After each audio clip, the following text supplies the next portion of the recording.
So yesterday we discussed about how to make the home our ashram, which you are going to implement. Okay, so unless you experiment, you cannot have the enlightening experiences. Any experiment gives you some experience, and through that experience, there is some understanding, there is enlightenment. So experiment leads to experiences, experiences leads to enlightenment, and enlightenment leads to enjoyment. So yesterday we discussed about Janma Parampara, right? So how the soul has come to the earth. There are three ways. The first way is through the graduation from the animal kingdom. The second is the higher self, an enlightened soul, placing its own light, baby light, as a human, as a speck of its own consciousness. That's the second way. And the third one is the star beings incarnating as humans for a project or a mission work. And one thing we have to remember, we are all the star beings. In fact, we all have come from other dimensions. We come and we go. But our evolution is on the planet Earth. We take many, many lifetimes on the planet Earth to evolve. But the star seeds, their evolution is another planet, but they come here for some assistance, project work, research work, and all those things. First, we have to understand what happens in each incarnation. So we have 7 bodies, my dear friends. So the first, what you see in front of the mirror is the physical body. And the second one is the etheric body. So this etheric body is the bridge between physical and astral. So the third is the astral, the fourth is the mental, fifth is causal, sixth is buddhic, and seventh is nirvanic.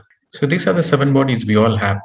While we are in the physical body, we are in the physical plane. Suppose we drop our physical bodies, then the first body is dropped. When the first body is dropped, then you are left with etheric, astral, and above.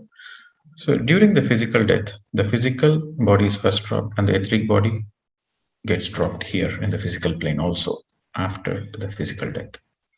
And then now we are in the astral body. If you are in the astral body, that means you are in the astral worlds. So then you go through another death in the astral worlds. Again, you live for some time and then you drop your astral body and you go through the mental worlds in the mental body. And you live in the mental worlds for some time. And then you go through certain learnings and experiences. Again, you go through the third death, mental death. So you drop your mental body. And finally, you go to the causal world. So causal world is where the soul resides. So it is our home. People call, I want to go back to home. So home is the causal world. That is a place where our soul is. So I will discuss in detail about the 7 bodies and what happens exactly life after death and what will be the conditions and situations in every plane. Probably next week I'll discuss about it. But today it is important to understand we have 7 bodies and these are the 7 bodies. And reincarnation. So this is a very simple understanding that I'll go deep into this subject next week. So from the causal plane, the soul reincarnates. So the reincarnation happens from the causal plane to the earth. And the soul goes through, in every incarnation, in every single incarnation, the soul goes through 3 kinds of death before it goes back to the causal plane, in every lifetime. So the first death is the physical death. After the physical death, the soul goes to the astral plane, which is astral worlds. And it goes to the second death and goes to the mental plane. And goes to the third death and finally goes to the causal plane. And buddhic and nirvanic plane are the planes which are accessed only by meditators. Okay, if a normal person goes back to the causal and comes back to the earth. But if you are a meditator and you are self-realized, then you go to buddhic plane. And from buddhic plane, you come to the earth. And then if you are a further evolved and you are a person, you are a self-realized person, but you also become a teacher, you are into spiritual service, God-realized person, then you go to the nirvanic plane. And from nirvanic plane, you come back to the earth. So normal people incarnate from causal planes, but avatars incarnate from nirvanic plane. Okay. And in each incarnation will take a new mental body, a new astral body, a new etheric body, and a new physical body. The causal body doesn't change. It is our home. It is our Atma. So it is the same every lifetime. The Atma is the same. But it's like, when we go to a school, when we go to a new school, you get a new bag, a new set of books, textbooks, a new uniform, and everything new.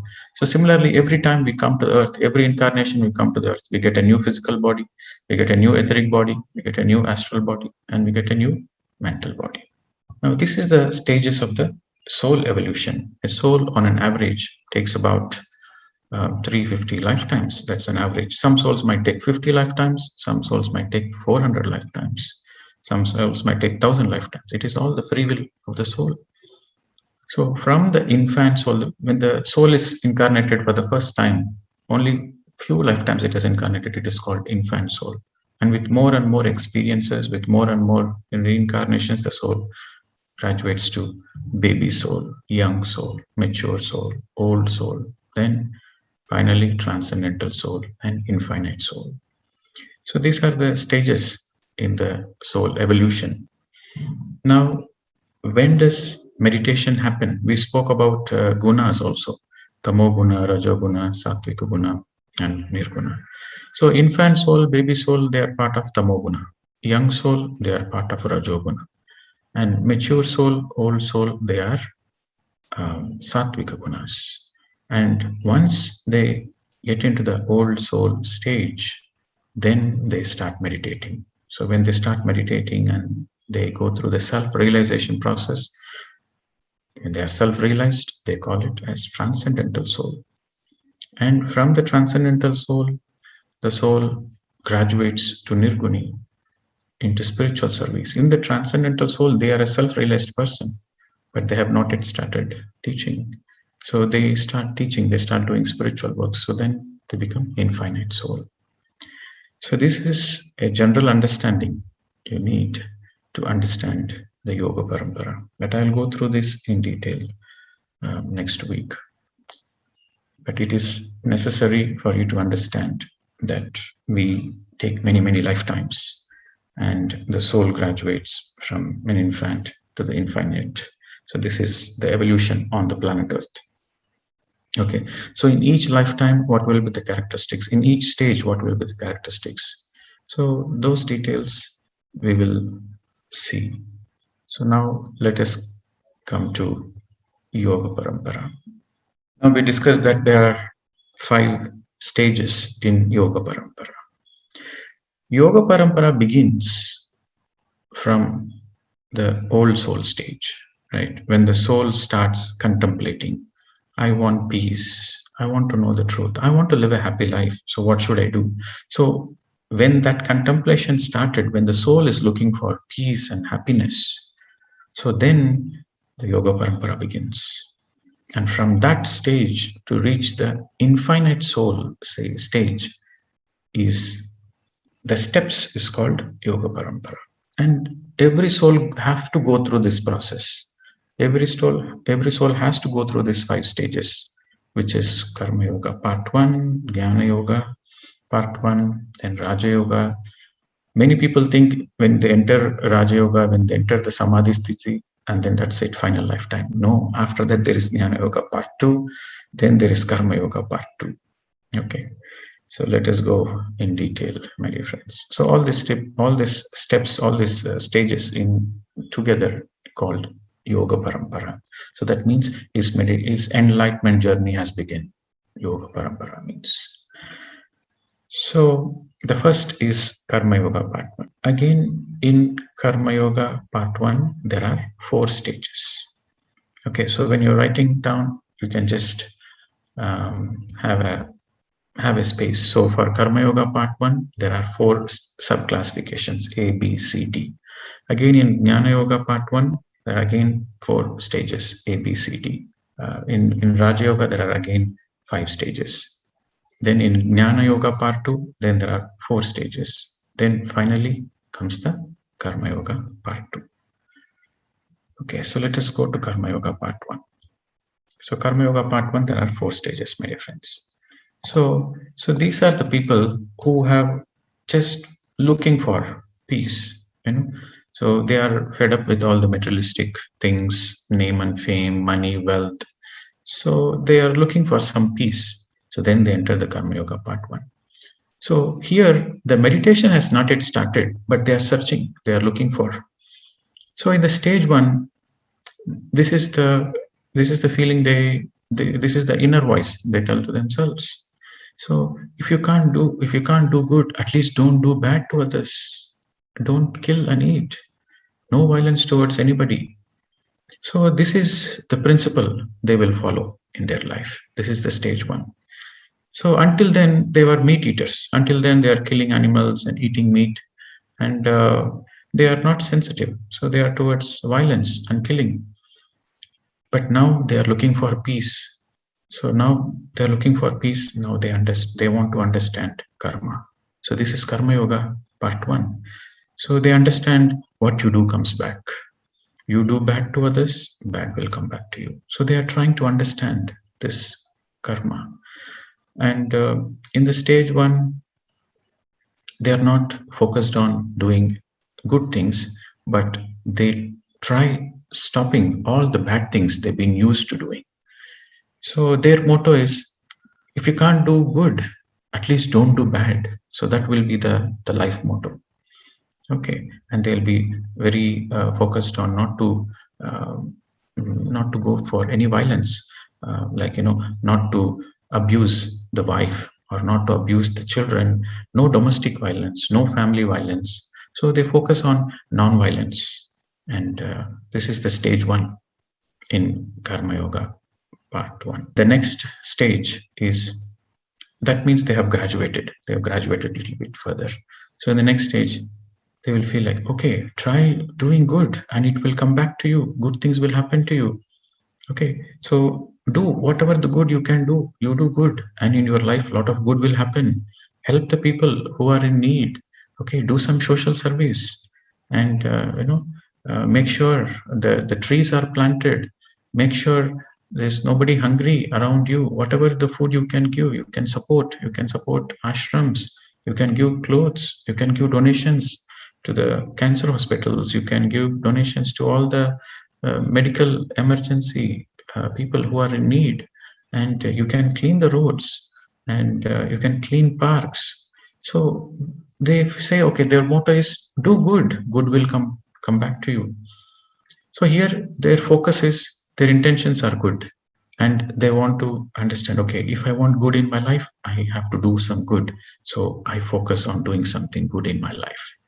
Okay, but their service is physical service, because in this stage Raja Yoga has not yet entered in their life. They don't know what is meditation, so they focus on doing physical service. That is a stage 2. Then again, in the subcategory stage 3, they say, okay, do good karmas, but don't expect the results of it. The good karma will come back to you naturally. No, don't analyze. Don't start thinking, if I do something, what will the benefit I get in return. Don't focus on that. Just keep doing the good karmas.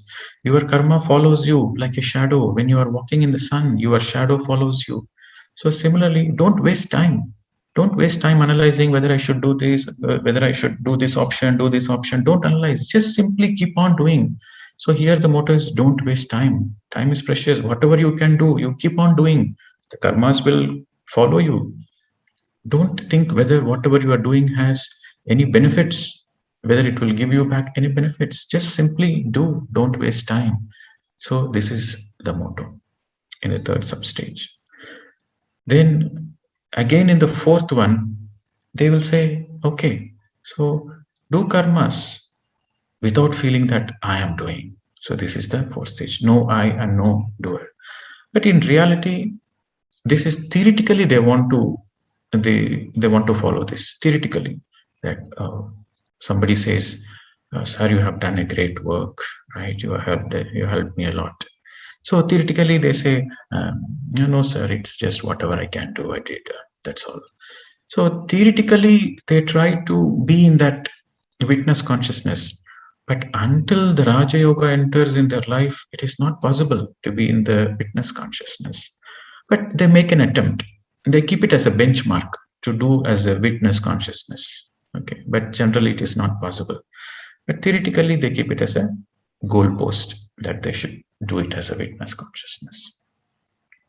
So these are the 4 stages in Karma Yoga, part 1. So let us repeat again. In the first stage, within the Karma Yoga part 1, there are 4 stages. The first stage is, if you can't do good, at least don't do bad.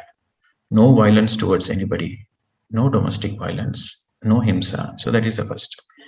So the second is, try doing good.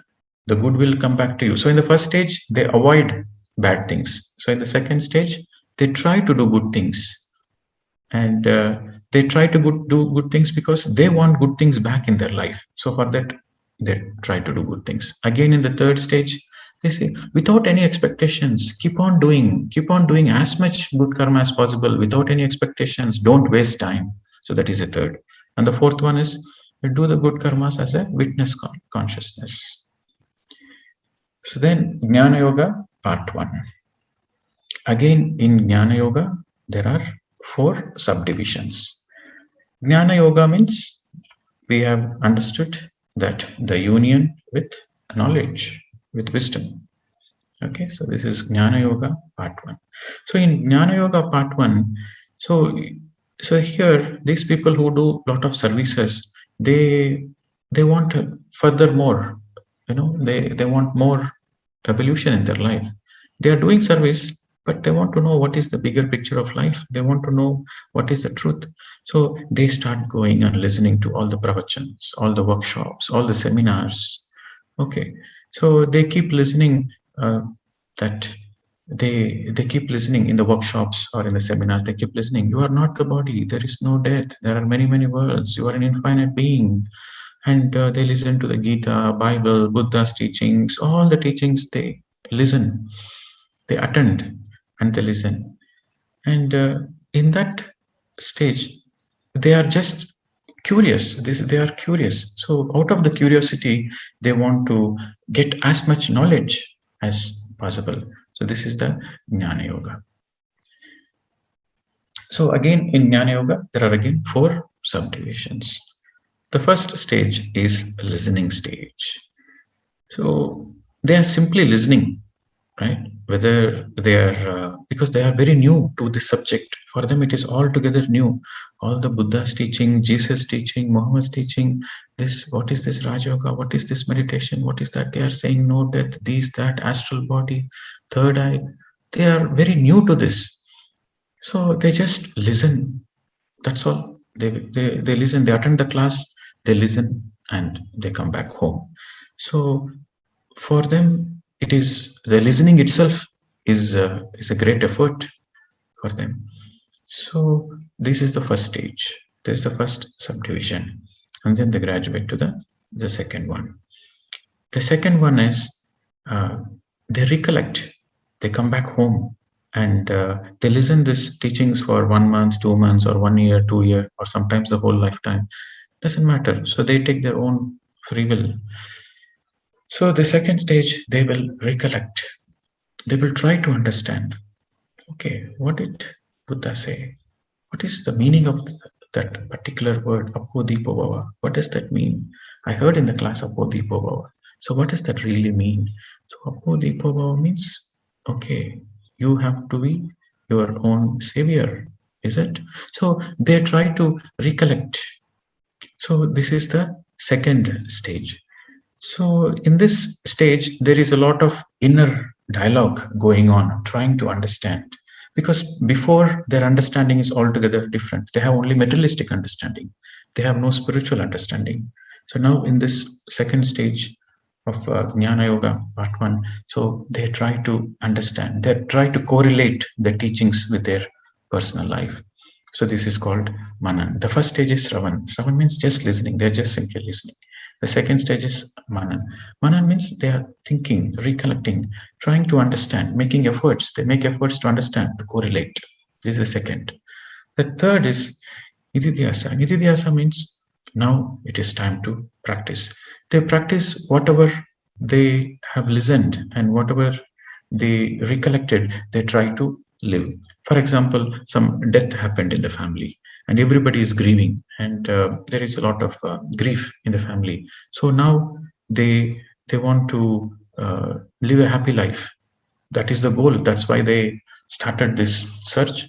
So they say, okay, they feel little bit sad, but then they recollect, okay, so Buddha said there is no death.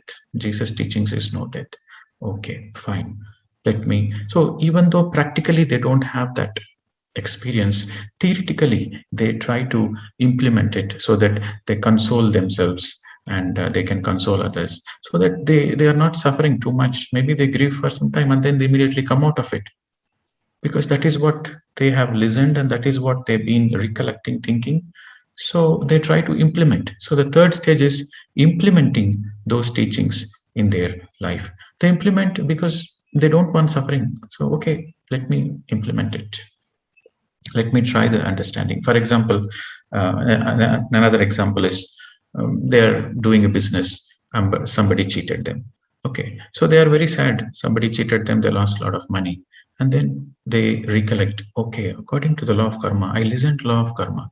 So according to the law of karma, what you do comes back to you.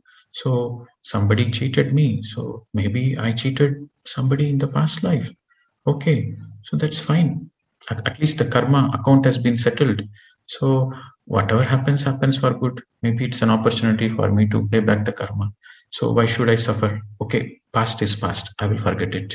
I will focus on this moment. So they try to implement the teachings, they try to implement the gyana, and then try to live a happy life. This is the third stage, my dear friends.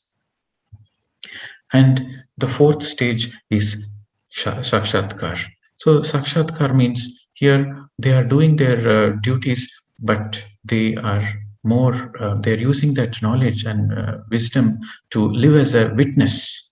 Okay. So for example, the child is born and he says, okay, fine, the child is born happy.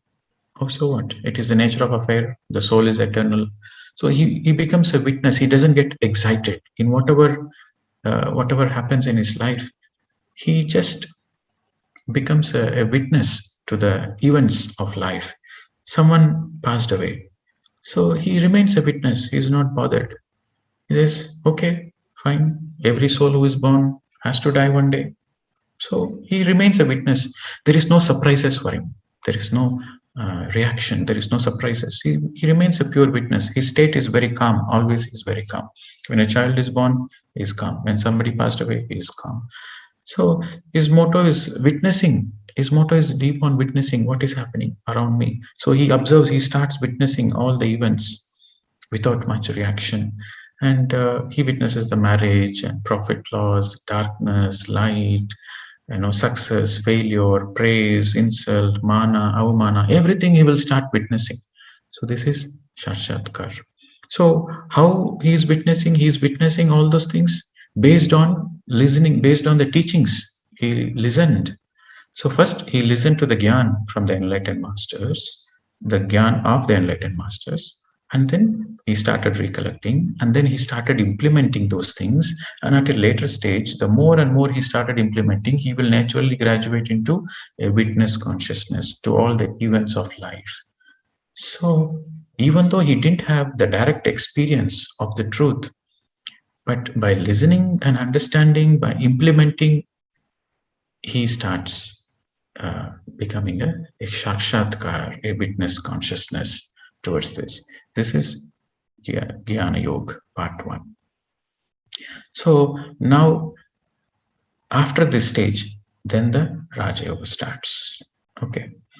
So until this stage, all his understanding of truth and all his life is based on his theoretical understanding. And he implements that, and he tries to be a witness. He tries his best to be a witness, but still he's a little bit disturbed. Deeply, there is a little bit disturbance. Outwardly, people see he's witnessing and he's not reacting, but inner, there is a turmoil with him. So the turmoil is, I understand the truth. I know this is the truth. And I even experimented, I implemented. So I'm feeling good. I know this is the truth theoretically. But the inner turmoil is he has not experienced the truths. There is no experience. He has read many books about karma. He has read many books about reincarnation. But it is not yet in his practical experience. He heard of death. He heard of life after death. But nothing is in his practical experience. He heard of bodies, 7 bodies, subtle bodies, etheric body, astral body. He heard of it. But nothing is in his experience. So that is the turmoil. So even though theoretically he has so much knowledge, but zero experience. So that is the real turmoil. So outwardly, even though he looks so composed to the other people, there is a lot of inner turmoil. Then he enters the Dhyana Yogam, which is the Raja Yogam. Now his focus is no more theoretical knowledge. He has got enough theoretical knowledge. Now he wants direct experience. So now he's no more interested in the teachings of Buddha. Now he want to see Buddha. Now he want to experience whatever the Buddha's teaching is. He want to experience for himself directly, and no more interested in the classes. And his only focus is now, okay, fine. Some classes are happening, some workshop is happening. Okay, I have gone enough of it. I'm not interested. I'm only interested in experience. I'm only interested in that transformation shift, what really shifts inside. So I'm interested in only that experience. So with that, he has no other choice other than to become a meditator. If he wants his own experience, practical truth, then he has to become a meditator. Then he will start searching for a guru. He will start searching for a meditation teacher who can teach him meditation. Then he becomes a sincere meditator, observing the breath, observing the breath. Then naturally the mind becomes empty, and then he experiences the cosmic energy flow, and he will experience third eye, and then finally he will experience third eye perfection. So in Raja Yoga, his focus is only on experience. So once he empties the mind, he gets into a certain stillness, then he is called a Dhyani, that means meditator. Then he opens his third eye, then he is a yogi. Then the third eye perfection, when the third eye perfection happens, then he becomes a Rishi. So this is Raja Yoga, my dear friends. So now he is in Raja Yoga. Now you have to understand this Yoga Parampara, it can happen in one lifetime or it can happen in 100 lifetimes. So each subdivision, you can pass it on in one lifetime. You can pass that subdivision and go to the next subdivision within the one lifetime, or you can take 2-3 lifetimes for each subdivision. So it is all the choice of the soul. So normally, once the Yoga Parampara starts, they take few lifetimes. Normally, in most cases, only in rare exceptions, they finish off in one lifetime. But normally, once the Yoga Parampara begins, they take many, many lifetimes. Each lifetime, they go through these stages and sub-stages. Okay. So now he will be in Raja Yoga, he will be focused on practice, practice, practice. No family, no children, no money, no job. He is least bothered about all those things. So sometimes he quits everything. He will go to the secluded places. He will go to monasteries. He will go to forests. He will go to Himalayas because he wants the conducive atmosphere. So he's only focused on practice, practice, practice. He don't want any disturbance in his practice primarily. And whatever happens in the outside world, the world war happens, some countries going through he's least bothered about the outside world. He's only focused on inner, what is happening in the inner transformation. He wants that practical experience. Now, after he has gone through all those stages, and after he becomes a meditator, a yogi, a rishi, then the Jnana Yoga part 2 begins in his evolution. So again, in the Jnana Yoga part 2, there are again 4 subdivisions. So in the first subdivision, so in the Jnana Yoga part 1, he was listening to pravachans, he was listening to lectures. Now here in the Jnana Yoga part 2, now he has already entered Raja Yoga. So now he's in deep meditation. He's a very sincere meditator. He's a serious meditator. So now he wants to listen to all the masters directly in his meditation. He wants to get all the gyan, all the wisdom he wants to get, not from the books, but directly from the masters. So he will meet many masters in his deep meditative states, and he will have the direct teachings from a Buddha, from a Jesus, from a Mahavir, from Lao Tzu. So from many masters, he will have direct conversation in his meditation. And after that, he will come out of the meditation and he will try to understand, okay, what did Buddha say? The Buddha asked me to teach meditation. Okay, why am I not teaching meditation? Okay, I'm not teaching meditation because I'm feeling fearful. I'm feeling little fear that people might judge me, or I'm not having confidence. Okay, but Buddha came and told me in my meditation that you should start teaching meditation. Okay, so it is the fear which is blocking me. Okay, so I will try. So that's why he came and told me I need to work on my fears. So that is the understanding. He will try to understand what exactly Buddha was trying to say, and then he will implement. So and he'll say, okay, I will face my fears. Whatever the fears, I will face. I will face the fears and I will start teaching meditation. Because Buddha said to teach meditation, okay, I will do it. So he will implement it, even though in spite of the fears, he will face the fears and he will start teaching meditation. He will experiment. He will, okay, let me see. I heard Buddha said it. Okay, let me experiment. So this implementing stage is more of an experiment stage. Okay. And then the next stage is he becomes a witness to the metaphysical experiences. He will close his, when he's meditating, he will see many star beings. He will see many lokas, and he will see himself in many past lives. He will have varied experiences, but he will not be in analysis stage. He will just become a witness. He will say, okay, let the witness come and let the witness go.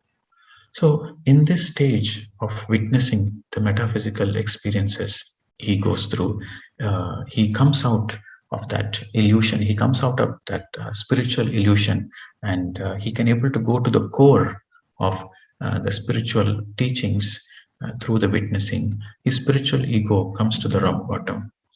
He will just remain a pure witness. Let the experience come, let the experience go. So he remains a witness. And through that witnessing, he goes through a deep understanding. He goes through a deep understanding that, okay, everything is an illusion. The whole creation is a Maya.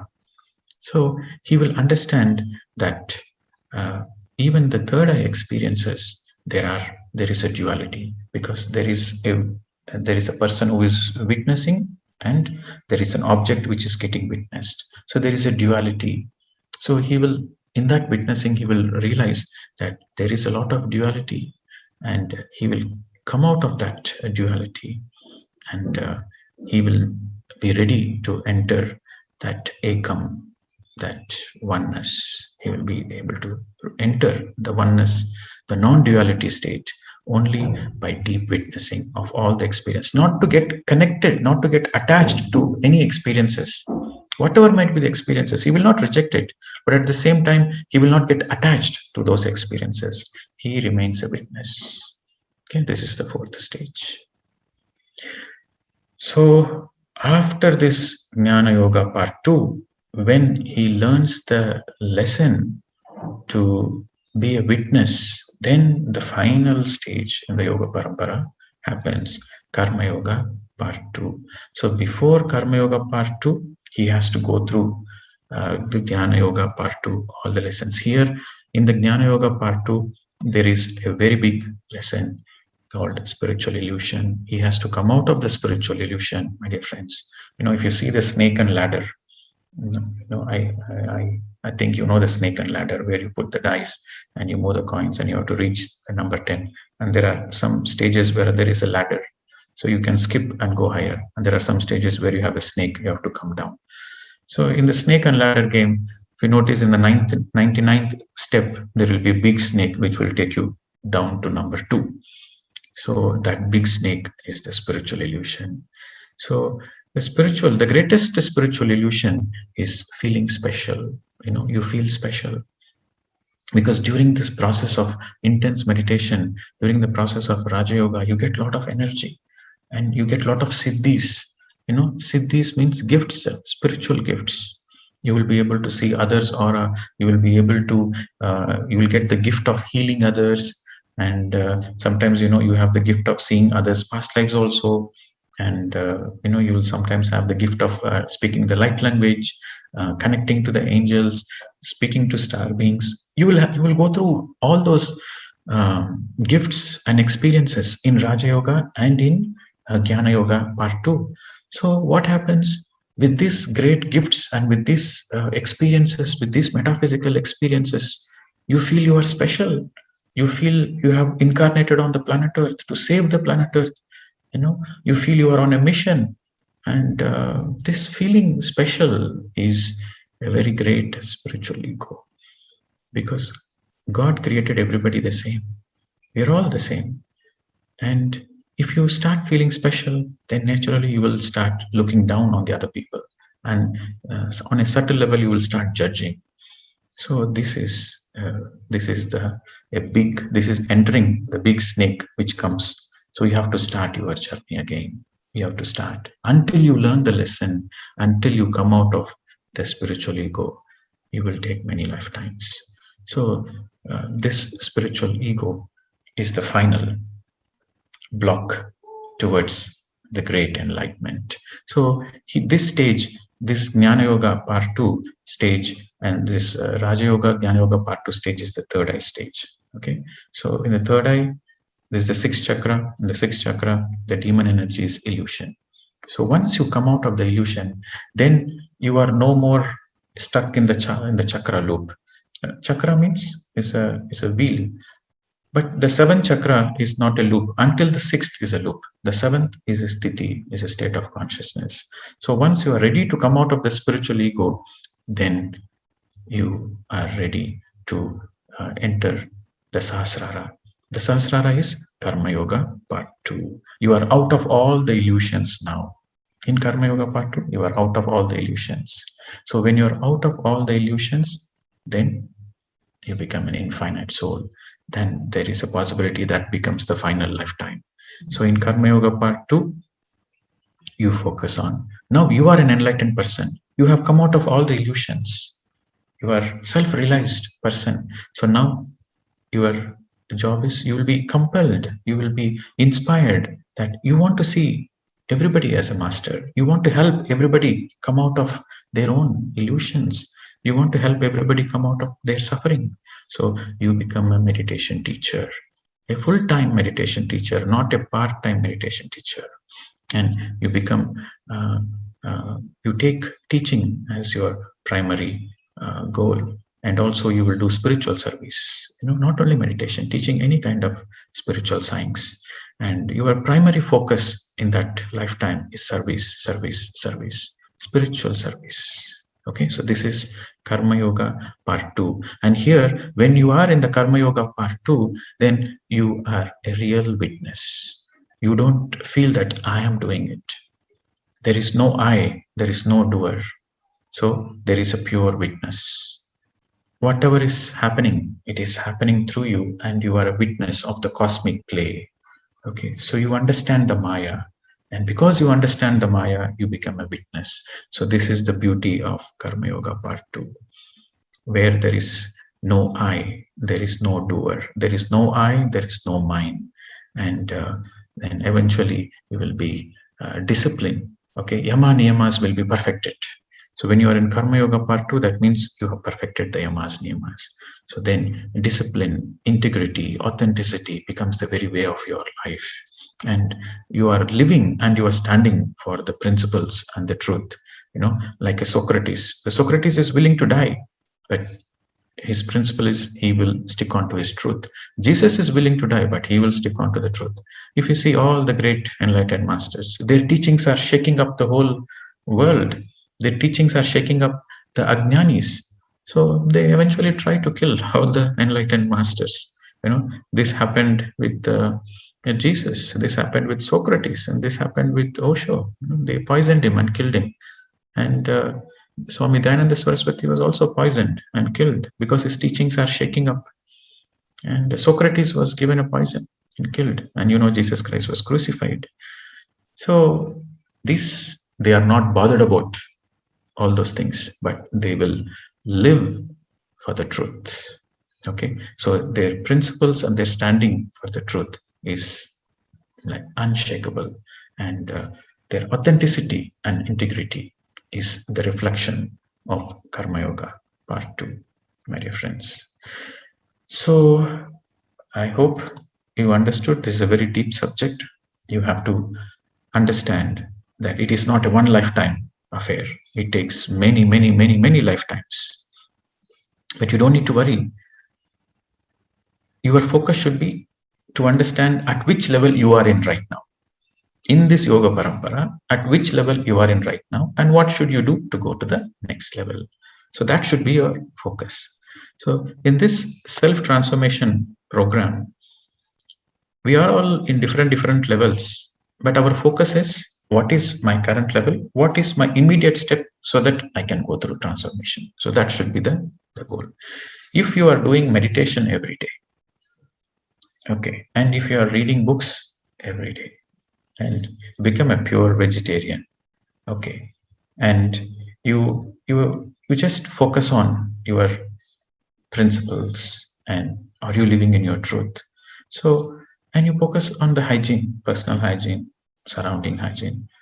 And these are the things which will help you eventually to evolve, naturally evolve, right?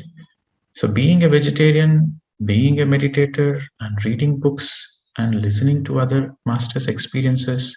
See, we don't need to go through all the experiences ourselves. We can learn from other masters also. But to listen to another master, you need to be very humble. If you're not humble, if you're egoistic, you don't want to listen to others' experiences.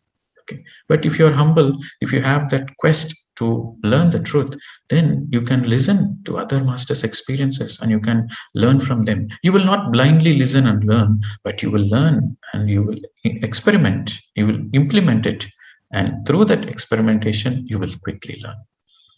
Okay. So this is actually indeed a very deep subject, but I try to summarize as much as possible.